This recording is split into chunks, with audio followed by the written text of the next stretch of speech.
All right, it's Sunday. Let's talk about the incredible benefits of fasting. So that's fitting today because I haven't fasted in quite some time. And today I decided I'm gonna fast. I'm not going to take in any calories, neither food nor any drink with calories. I had a coffee today, which is, there's positive and negatives on that. Caffeine speeds up the metabolism. One negative effect is it increases stress hormones. Stress hormones are increased anyways when you're fasting, which is a reason some people, when they're on a ketogenic diet, they can't sleep. Like I had that issue for some time. But more general, why would you want to fast, right? What are the benefits and how do you do it? So I'll just speak from my own experience. I'm not going to give any medical advice. There's the whole disclaimer. If you have whatever condition, better read up on that, talk to somebody who is a certified professional in that.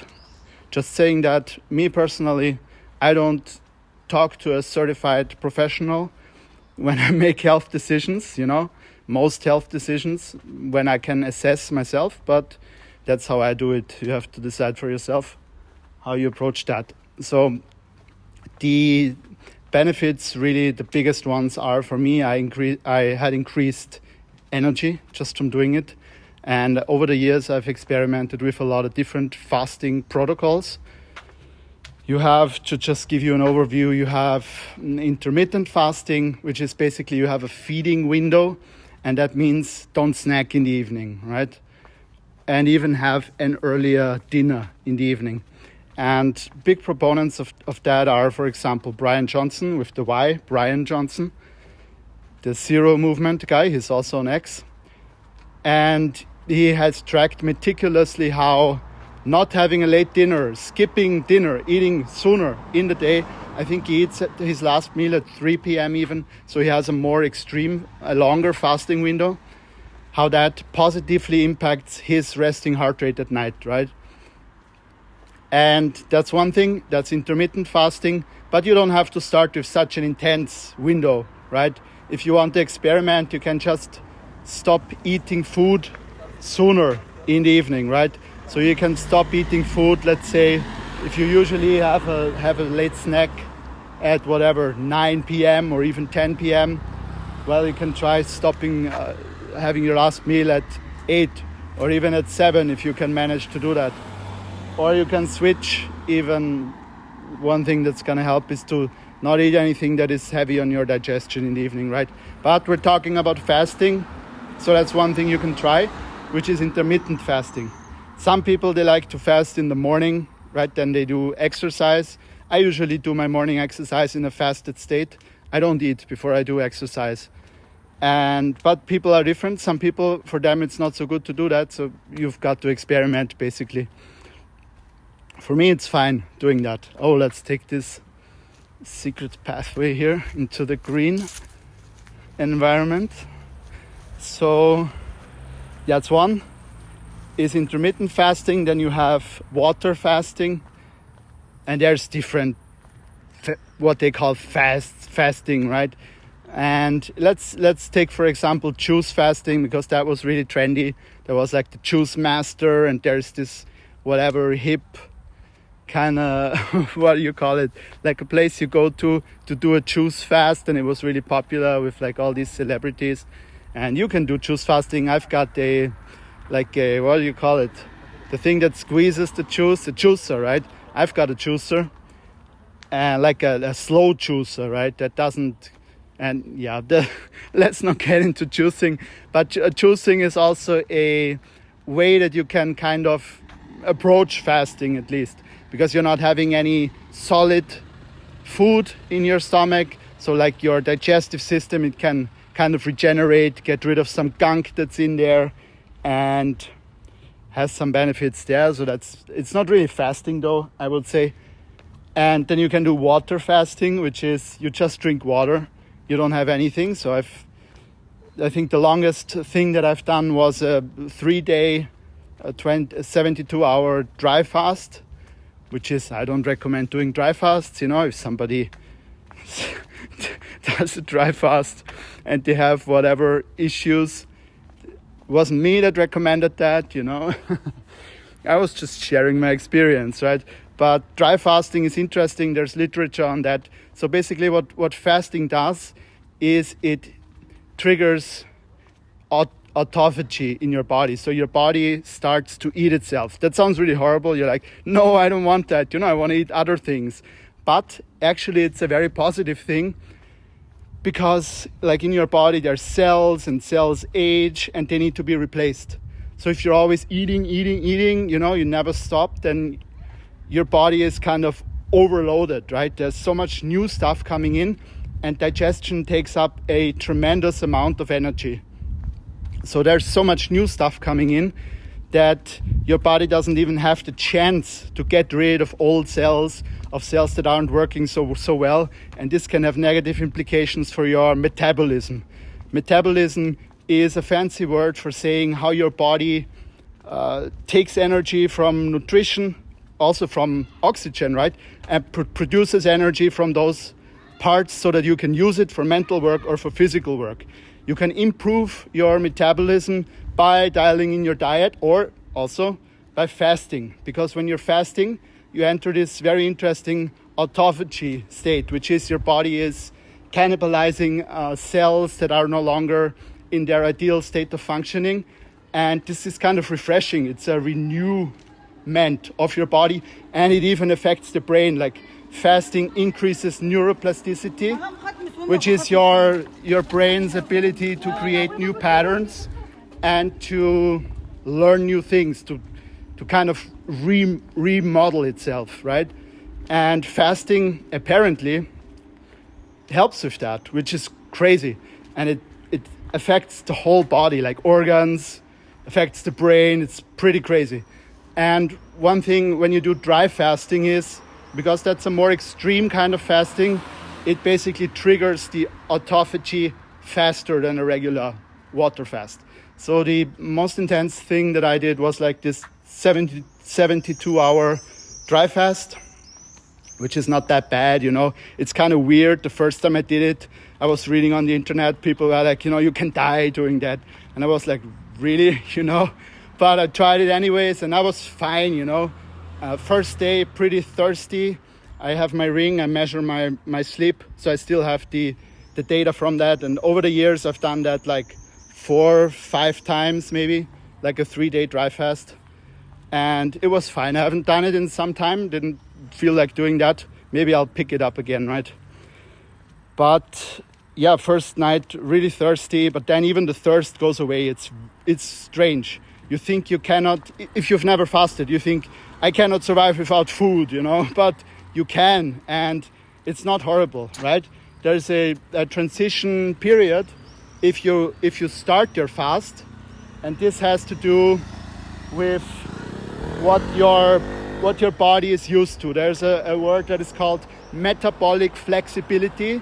So your body can generate energy from fat, or it can, and this is an oversimplification. I'm not an expert here, but I've read enough to at least explain the basics of this. So one mode of functioning is you are metabolizing mostly carbs, and the other one is you're metabolizing fat, right? And when you're metabolizing carbs, you can't metabolize fat kind of at the same time. Maybe like there is a slight overlap, but usually when you have carbs, you're not in fat burning mode.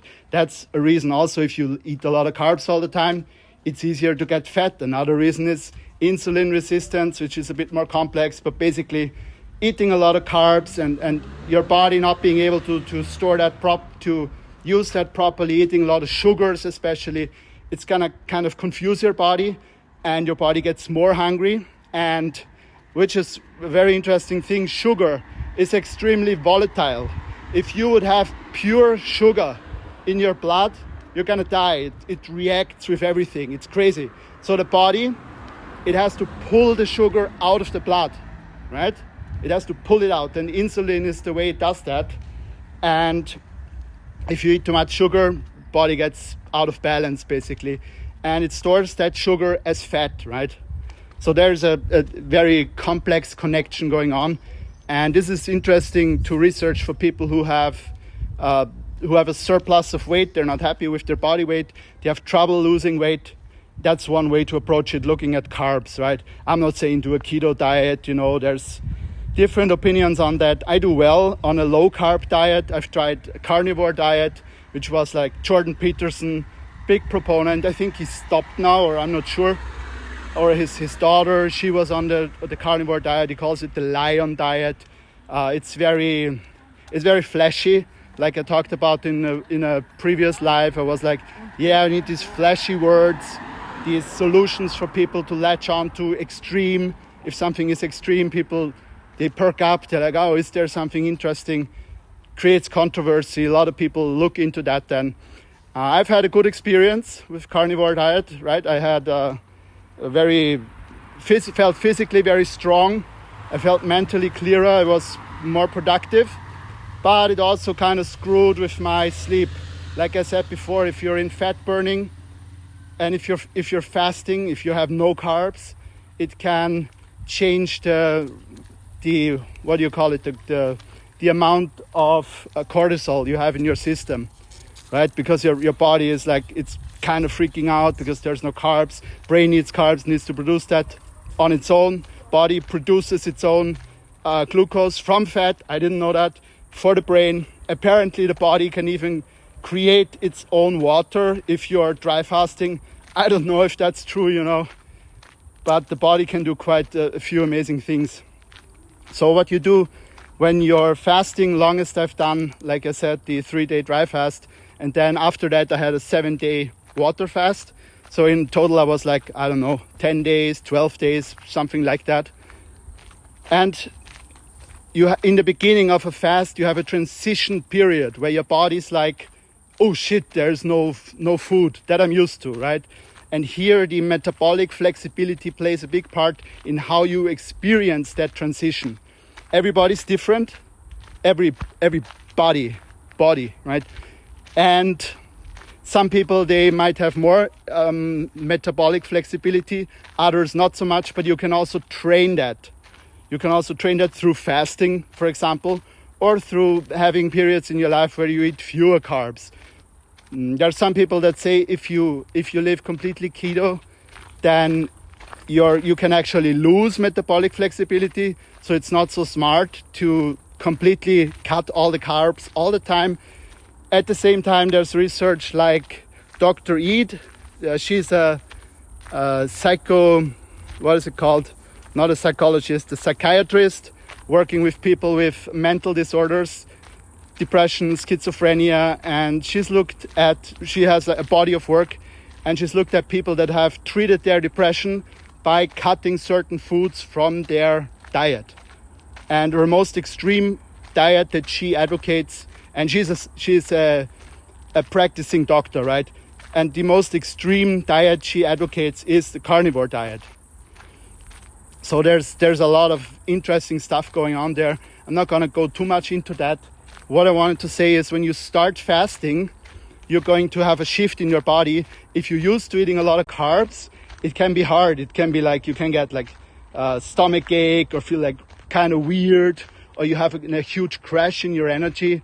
So you can ease yourself. It's going to get easier when you do it a few times, the fasting, I mean. Or if you experiment with intermittent fasting, so your body kind of gets used to that. And you can ease yourself into that if you eat fewer carbs. It's my experience. I used to eat a lot of carbs. I used to get all cranky, when I didn't have some food. And I noticed my mood is more stable and my energy is more stable when I eat predominantly fat and protein, for me, right? However that is for you, you do your own thing. You need to test. You have biodiversity, you have a unique body. I'm not going to say this is the best way, although we like to hear that because it makes things simpler. But life isn't simple. It's multifaceted. There's a lot of nuance to this. But doesn't mean you can't fly. You can't try things and see if they work or if they don't work. Because if you're like, oh, this is so complex, I'm just going to do nothing, and then nothing is going to change. If you want to have different results, you got to try stuff and see if it works And if it doesn't work, you adapt. That's basically, I mean, what you do in business as well, what I've been doing in business for some time. When initially I thought, the business, this is how it is. I've planned it, this is gonna work exactly the way I planned it. And realized, no, this is not the way it works. And it's the same in relationships, with your body, how you live your life. There's a lot of variables going on. So when you enter the fasting, at first it's a bit weird. You're not used to it, but then it stabilizes and you get to a point where you're no longer hungry. You're like, wow, like I don't need food. And it's a crazy, I mean, for some time, right? I'm not like gonna say like you don't need food anymore, right? You just have the light nutrition. If people can do that, amazing, more power to you, more light to you, whatever floats your boat. If that works, I can't do light nutrition, right? I can do light nutrition, which is I eat light things, like an apple or something, but I don't think that's what people mean when they say light nutrition. So you get into that state and you feel amazing. You have a lot of energy. You don't have to eat. And all the energy that was used up to digest your food when you would be eating, it is free for you to use. And one moment that I realized this was when I was in this long fasting period, these like 12 days or whatever that was. And toward the end of that, I was actually doing a jog and I wasn't sure. I was like, should I do this? Can I put this on my body? Is it fine? Is it not going to be fine? And I was really surprised at the performance, at what my body was able to perform in a fasted state. And it's very interesting. So that is another form of fast, is the water fasting, intermittent fasting. And I'd say it doesn't really matter whatever you feel attracted to. I would just try it carefully, of course, Like I said, if you have a condition, talk to your physician or, however you decide those things, right? But the benefits are pretty insane, to be honest. Like, I've written like this list, right? You have like the benefits for the brain because there's the autophagy and your cells are kind of renewing yourself all throughout your body. And what that means is when the cells define the state of your metabolism, right? If you have very healthy cells, they need to do all kinds of stuff. They need to take in energy from like mitochondria, right? They need to take in energy from air. Body is provided with air. They're provided with nutrition. Like, it's pretty complex. I'm not an expert on this. But if the cell is healthy, it's going to produce more energy, right? If you drive a bicycle and you're like super healthy, feeling well, you're going to drive faster. If you have a cold and like you haven't slept the night before, you're not going to drive so fast on that bicycle. Or if you do, you're going to get sick, right? At some point the energy is going to be gone. You're not going to be in a good state. And it's the same for our cells, right? Another thing that you get by doing that when you're fasting, like I said, you have this reset with the food. You're like, oh, I don't need to eat. And you have kind of this, there's a pause in what you're eating, in your habits. And this pause is very powerful because when you stop the fast, if it's like a 1 day, maybe a little bit after 1 day, but 2 days, if you're fasting for some time and you start eating again, you will notice that things taste differently than before, which is weird because you haven't eaten for some time and then you eat again, you're like, wow. And you might find that certain foods that you used to like, they're too intense. They taste kind of weird. And I had this experience, especially with sugar and with certain foods, and it has helped me to stop the bread, the flour, and certain things that weren't so good for me. So it can help you to make a reset to your nutrition by fasting. And it can also help you to make a mental reset because it's a different state of mind when you're fasting. Like, it's hard to explain that, but you will feel different when you do it. It has an effect on the body. It's not for no reason that cultures throughout history, they've utilized fasting in like transitions from one life stage to another, or probably some civilizations, they also did that before war. Like there's a lot going on, and people have experimented with that. There's a lot of power in that. So it's going to shift things in your body and in your mind if you experiment with that. And the other thing is the gut microbiome, right? So when we look at our gut, we know that we have a symbiosis with certain bacteria. There is bacteria in our gut. Women have bacteria in their vagina, and there is a balance. And when this balance is upset, when there is no an imbalance, right, then you get problems from that. I mean, one problem can be you get bloating, or you can't digest food so well. But another problem, and this is pretty crazy, is if you eat a lot of sugar, you kind of nourish bacteria that thrive on sugar, on like fast-acting carbs. And apparently, I don't know if this is really the case, but I've read about it. I think it is scientific. Don't take my word for it. But the bacteria, they kind of push your body to eat more sugar, which is crazy, right? So there is something about the sugar addiction.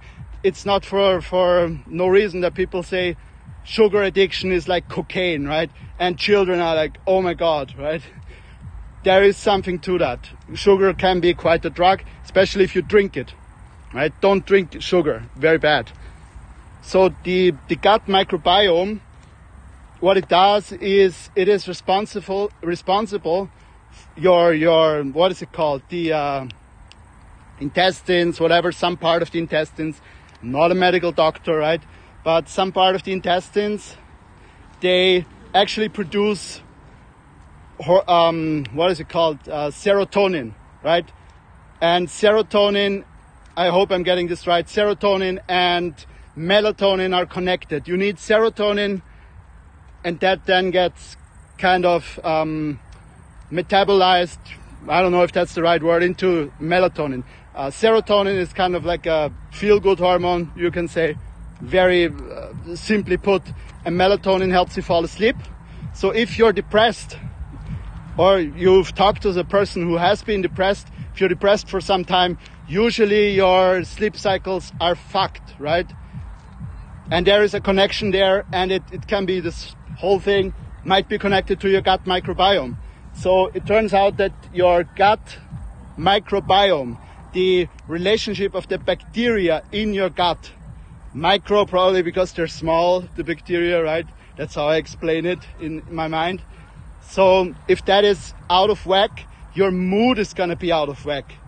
And there is some weird connection going on. Maybe it's because and this is certainly scientific. I've read a lot about this from many different trusted sources.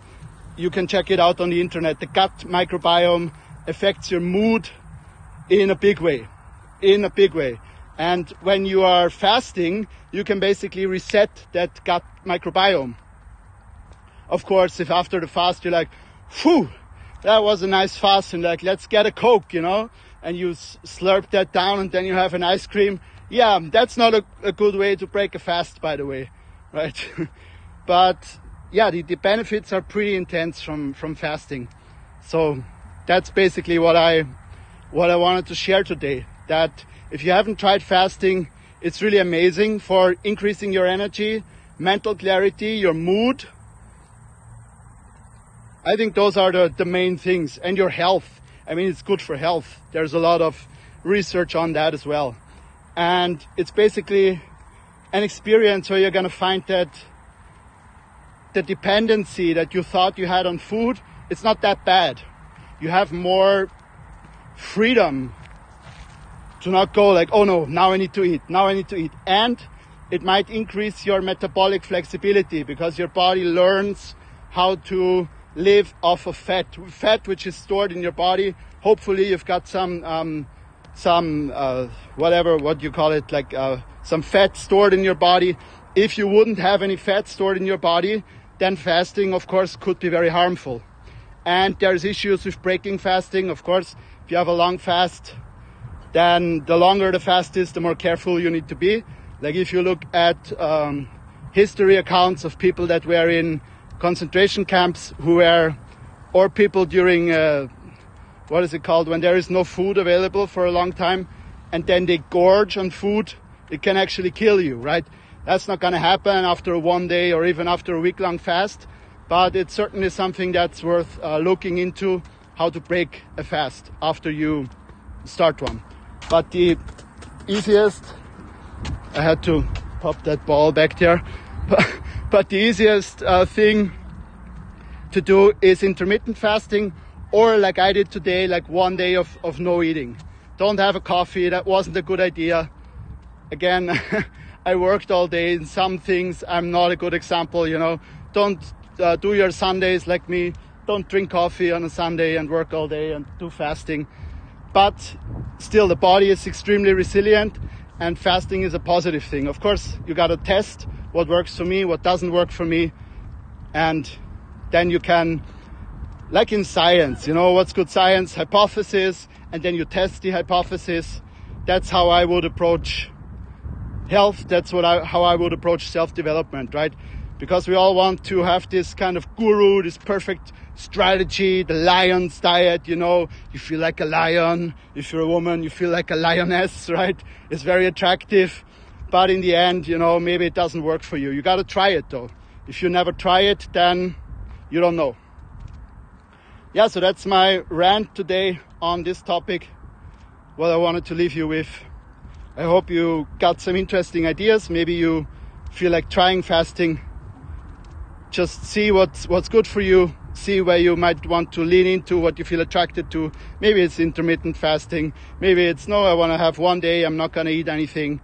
And see how your body does. Check it with your physician. If you have some health condition where there might be a challenge, you know, doctors know about fasting too. It's not like they don't know about it. And take care, and I hope you have great levels of energy, you have great sleep, and you can, with that energy that is available to you, create something positive in the world for yourself to enjoy, for your family to enjoy, and for the broader society, giving something back to the world. I hope you can do that, and sending you lots of love. Have a great Sunday and take care. Bye-bye.